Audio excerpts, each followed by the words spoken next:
কালকে যখন অফিস করতেছিলাম আর কি, সবাই একসাথে বসলে কিন্তু অনেক কথা ওঠে। তখন আর কি জিজ্ঞেস করলাম যে কি রান্না বান্না। তখন বলল যে তিল দিয়ে চিংড়ি মাছ দিয়ে ভাজি করছি। তো আমি বললাম এটা তো আমি কখনো করি নাই। বলছে এভাবে এভাবে করবেন, দেখবেন অনেক মজা লাগে। তো সেম প্রসেসে আমার বাসায় তিল ছিল, আমি সুন্দর করে ধুইয়া বাইটা নিছি। প্যানে সরিষার তেল দিয়া অনেকগুলা চিংড়ি মাছ সুন্দর করে ভাইজা নিব।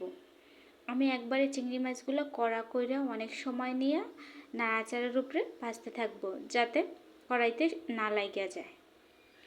আসলে এই তিল ভাজিটা কিন্তু অসাধারণ ছিল, আমি প্রথমবার খাইছি, এরপর মাঝে মধ্যেই খাবো।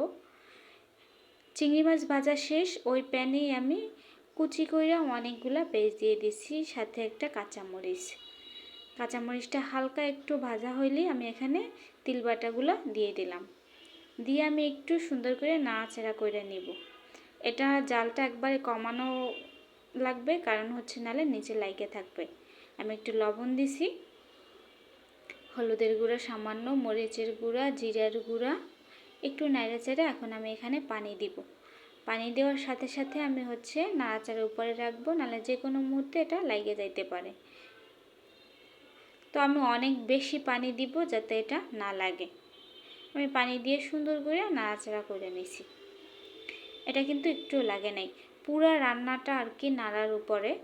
আমি একবারে কি বলবো, আমি কোনো থামাথামি করি নাই, নাড়তেই ছিলাম।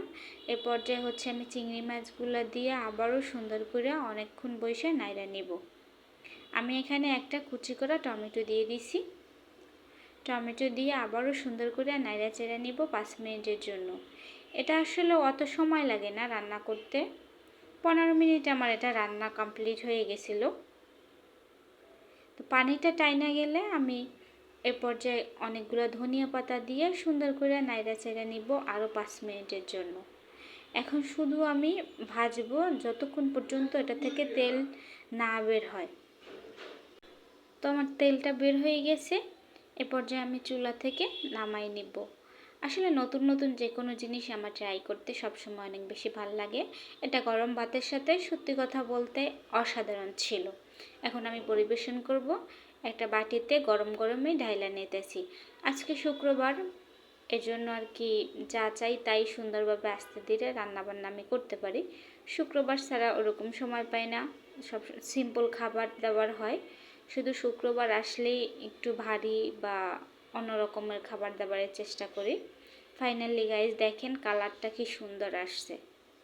তো সবাই ভালো থাকবেন, দেখা হবে অন্য কোনো ভিডিওতে। শুভরাত্রি, আল্লাহ হাফেজ, আসসালামু আলাইকুম।